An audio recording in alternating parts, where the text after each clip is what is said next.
Hello everyone, मैं रमन कुमार अध्यक्ष स्वागत करता हूँ आप सभी का अपने यूट्यूब चैनल पर। दोस्तों, आज की चर्चा का विषय है GDS2 PA एग्ज़ाम जो कि राजस्थान सर्कल और उत्तराखंड सर्कल में हुआ था 24 अक्टूबर 2021 को जो एग्ज़ाम हुआ था। आज उसके आंसर की को हम लोग जानेंगे और राजस्थान सर्कल में और उत्तराखंड सर्कल में दोनों ही सर्कल्स में एक ही पेपर था, इसलिए एक ही पेपर को सॉल्व करने की कोशिश करते हैं। पहला प्रश्न कि यदि कोई व्यक्ति गलत लॉगिन ट्रांजैक्शन पासवर्ड डालता है तो अधिकतम कितने प्रयास कर सकता है, ये पूछा गया है। अगर कोई व्यक्ति गलत पासवर्ड डालता है, लॉगिन के ट्रांजैक्शन पासवर्ड को गलत डालता है तो अधिकतम वो 3 प्रयास कर सकता है और उसके बाद में जो आईडी होती है वो डिसेबल्ड हो जाती है, यानी कि लॉक हो जाती है। तो इसलिए इस प्रश्न के लिए सही आंसर होगा वो होगा option number B. Question number 2 की बात करें, 2 में पूछा गया है MIS के एकल खाते में निवेश की अधिकतम सीमा क्या होती है, यानी कि अगर कोई MIS का सिंगल अकाउंट होता है तो उसमें मैक्सिमम इन्वेस्टमेंट कितनी हो सकती है। तो मैक्सिमम इन्वेस्टमेंट सिंगल अकाउंट अगर MIS का है तो 4.5 लाख रुपए तक उसमें जमा करवाए जा सकते हैं, यानी कि ऑप्शन नंबर हो जाएगा बी इसका सही आंसर होगा। और अगर जॉइंट अकाउंट होता तो उसकी जो लिमिट है वो 9 लाख रुपये हो जाती है। क्वेश्चन नंबर 3 में है कि मंडलाध्यक्ष कितनी राशि तक के मृतक दावा मामले स्वीकृत कर सकता है, यानी कि up to which amount the divisional head can sanction deceased claim case. तो डिसीम क्लेम के जो केस होते हैं, यानी कि जो मृतक दावा मामले होते हैं वो डिवीजन हेड के द्वारा 5 लाख रुपए तक की राशि के स्वीकृत किए जाते हैं, यानी कि ऑप्शन नंबर डी हो जाएगा इस प्रश्न का सही आंसर। क्वेश्चन नंबर 4 में पूछा गया है कि कोई व्यक्ति APY यानी कि अटल पेंशन योजना के कितने खाते खुलवा सकता है। तो APY के एक व्यक्ति एक ही खाता खुलवा सकता है, इसलिए इस प्रश्न का जो सही आंसर होगा वो होगा option number A. Question number 5 में पूछा गया है कि सीनियर सिटीजन स्कीम अकाउंट संयुक्त रूप से किसके साथ खोला जा सकता है। जो SC SS के अकाउंट्स होते हैं वो जनरली सिंगल खोले जाते हैं, लेकिन जॉइंट में विद स्पाउस के साथ में खोले जा सकते हैं, यानी कि ओनली विद स्पाउस इसका सही आंसर होगा, यानी कि ऑप्शन नंबर सी हो जाएगा इस प्रश्न का सही आंसर। ऑप्शन नंबर सी होगा ओनली विद स्पाउस, केवल पति या पत्नी के साथ में SC SS के जो अकाउंट है वो जॉइंट अकाउंट खोले जा सकते हैं। क्वेश्चन नंबर 6 में पूछा गया है कि 2011 के पोस्ट ऑफिस के जो लाइफ इंश्योरेंस है POLI के जो रूल्स हैं उसके नियमों के अंतर्गत बिना मेडिकल करवाए PLI करने की अधिकतम आयु सीमा क्या है। तो according to POLI rules 2011 non medical PLI लगभग नहीं, मैक्सिमम एज लिमिट जो डिसाइड की गई है इसके लिए वो है 40 ईयर्स, यानी कि अधिकतम 40 ईयर्स का व्यक्ति POLI रूल्स 2011 के अंतर्गत नॉन मेडिकल PLI इशू करवा सकता है, यानी कि उसकी मैक्सिमम एज होनी चाहिए 40 ईयर्स, यानी कि ऑप्शन नंबर डी हो जाएगा इस प्रश्न का सही आंसर।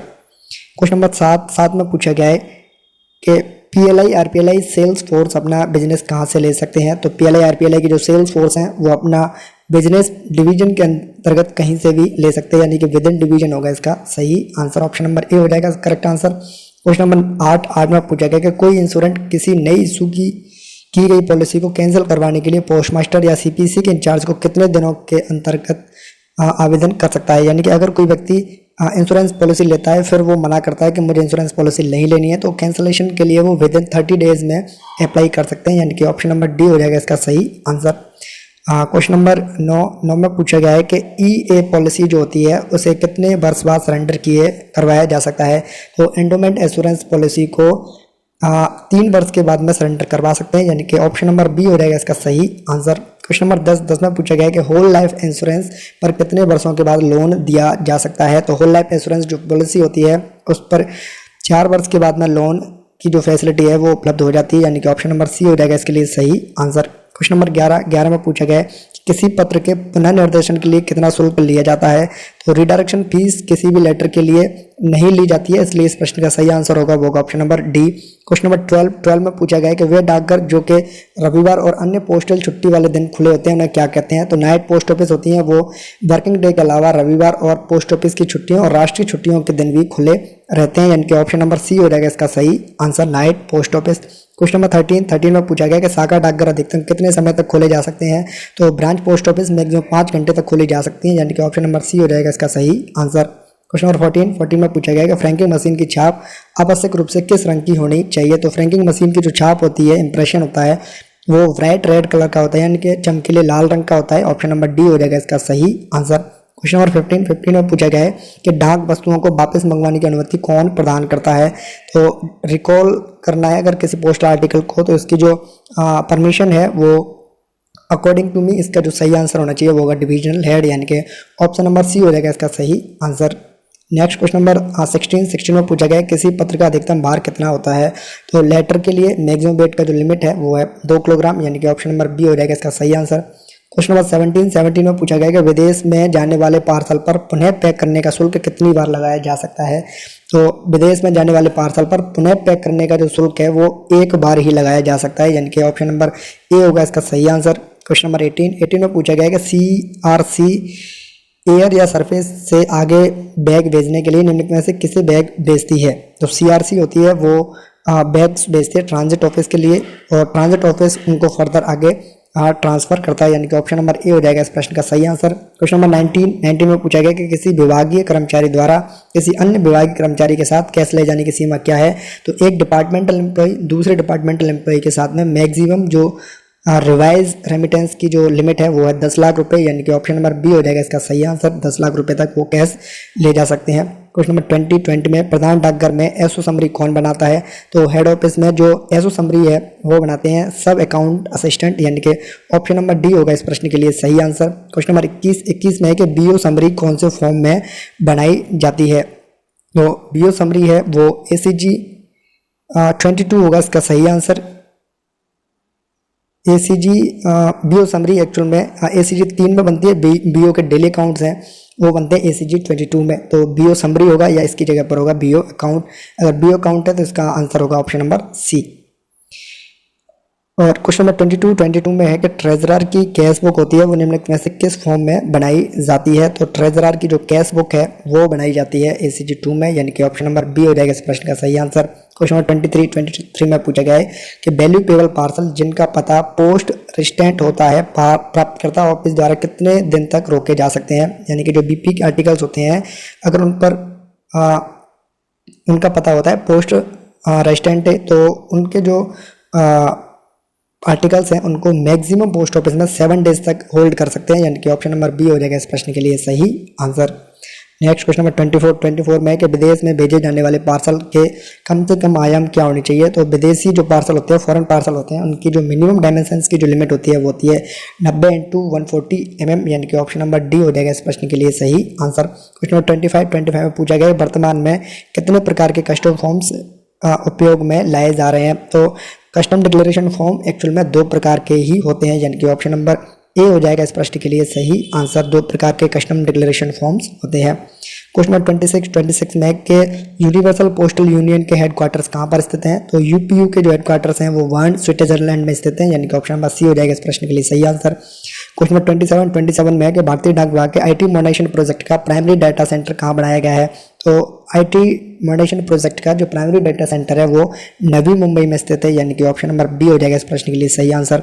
क्वेश्चन नंबर 28 में पूछा गया है कि भारतीय डाक विभाग का IT मॉडर्नाइजेशन प्रोजेक्ट कितने साइक्लोज में बनाया गया है, यानी कि उसके कितने पार्ट्स हैं ये पूछा गया है। तो इसके जो टोटल खंड है या पार्ट्स हैं वो है 8, यानी कि ऑप्शन नंबर डी हो जाएगा इस प्रश्न के लिए सही आंसर।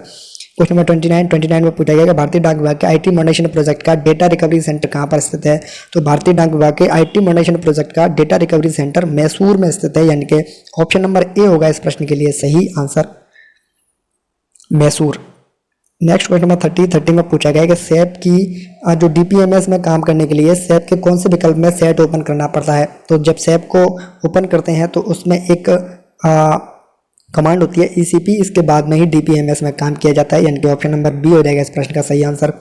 क्वेश्चन नंबर 31 में है कि SAP में प्राप्त की गई सामग्री के बीजक बनाने का लेखांकन करने के लिए कौन से T कोड का प्रयोग किया जाता है। तो चेक अकाउंटिंग के जो इन्वॉइसिंग के आर्टिकल्स हैं उनको रिसीव करना है अगर SAP में है तो इसके लिए जो कमांड्स हैं यानी कि जो T कोड है वो है एक्चुअल में MD51, यानी कि ऑप्शन नंबर सी होगा इस प्रश्न का सही आंसर। क्वेश्चन नंबर 32 में है कि CSI में किसी डाकघर की दैनिक लेन देन रिपोर्ट कौन से ट्रांजेक्शन कोड के द्वारा उत्पन्न की जाती है। तो CSI में डेली ट्रांजेक्शन रिपोर्ट निकालनी है तो उसका नाम होता है, उसके लिए जो कमांड्स होती है वो होती है ZFR डे न्यू, यानी कि ऑप्शन नंबर सी हो जाएगा इस प्रश्न का सही आंसर। क्वेश्चन नंबर 33 में है कि कोर सिस्टम इंटीग्रेटर सीएसआई में बीओ को डाक टिकट भेजने के लिए कौन से टी कोड का प्रयोग किया जाता है। तो अगर रेमिट करनी स्टाम्प्स बीओ के लिए तो सीएसआई में एक कमांड होती है जिसे MIGO के नाम से जानते हैं, मीगो भी कह सकते हैं। तो ऑप्शन नंबर डी होगा इस प्रश्न का सही आंसर। क्वेश्चन नंबर 34 में है कि भारतीय डाक विभाग का इंटरेक्टिव वॉइस रिस्पॉन्स सिस्टम कहाँ स्थापित किया गया है। तो इसका आंसर एक्चुअल में अभी ऑथेंटिक सोर्स नहीं मिला है, लेकिन अकॉर्डिंग टू मी इसका जो आंसर है वो है वाराणसी, यानी कि ऑप्शन नंबर डी होगा अकॉर्डिंग टू मी इसका सही आंसर। क्वेश्चन नंबर 35 में पूछा गया कि सीएसआई का वेंडर कौन है। सीएसआई के लिए जो वेंडर है वो है टीसीएस, यानी कि ऑप्शन नंबर बी होगा इस प्रश्न का सही आंसर। नेक्स्ट क्वेश्चन नंबर 36 में पूछा गया कि भारतीय डाक विभाग को कौन सी टेलीकॉम कंपनी प्राइमरी नेटवर्क प्रदान करती है।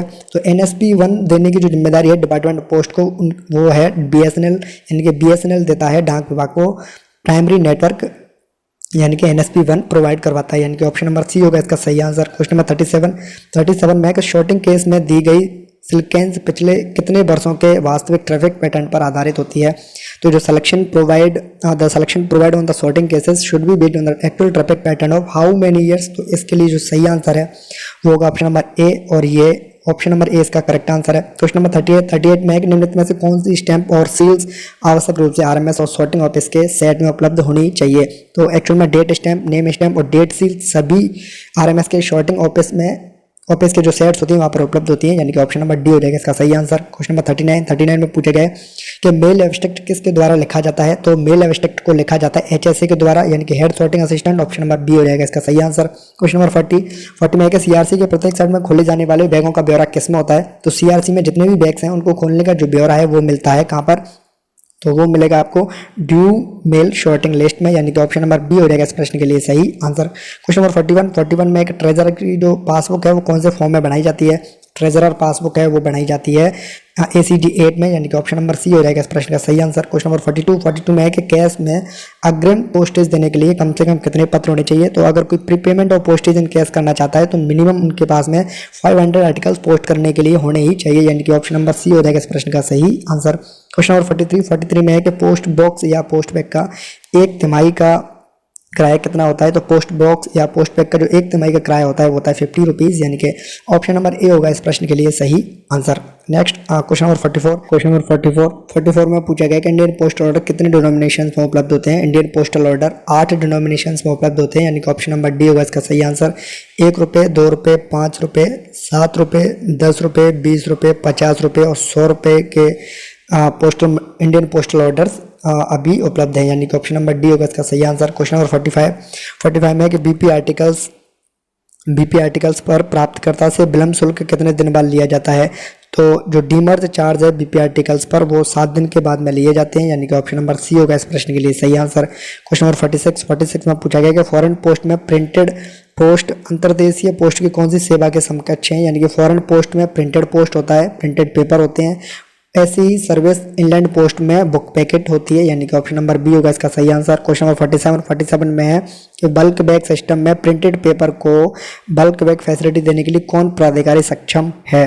तो bulk bag facility printed papers के लिए अगर देनी है किसी को, यानी कि बल्क बैग सिस्टम अगर किसी को लेना है तो उसके लिए जो परमिशन मिलती है वो मिलती है हेड ऑफ द सर्किल के द्वारा, यानी कि ऑप्शन नंबर डी होगा इस प्रश्न का सही आंसर। क्वेश्चन नंबर 48 में पूछा गया है कि फॉरेन पैकेट जिसमें ब्रेल लिपि का मटेरियल हो उसमें भार की अधिकतम सीमा क्या है। एक्चुअल में BLP पूछा गया है, तो ब्लेंड लिटरेचर के जो पैकेट्स हैं उनके लिए मैक्सिमम वेट होता है 7 kg, यानी कि ऑप्शन नंबर सी होगा इसका सही आंसर। क्वेश्चन नंबर 49 में पूछा गया है कि एयरोग्राम की अधिकतम भार सीमा कितनी है। तो एयरोग्राम के लिए जो अधिकतम भार सीमा होती है वो होती है 3 ग्राम, ऑप्शन नंबर ए हो जाएगा इसका सही आंसर। क्वेश्चन नंबर 50 में पूछा गया है कि किसी बीओ में अधिकतम कितने मूल्य के फॉरेन पार्सल बुक किए जा सकते हैं। तो किसी भी बीओ में अधिकतम 600 रुपये के जो फॉरेन पार्सल्स हैं वो बुक किए जा सकते हैं, यानी कि ऑप्शन नंबर बी होगा इस प्रश्न के लिए सही आंसर। और इसी के साथ में हम लोगों ने डिपार्टमेंटल के जो 50 क्वेश्चन हैं राजस्थान सर्किल और उत्तराखंड सर्किल के हम लोगों ने सॉल्व कर लिए हैं। और इसी नोट पर इस वीडियो को करता हूँ मैं एंड। ये है अंत इस वीडियो का। धन्यवाद।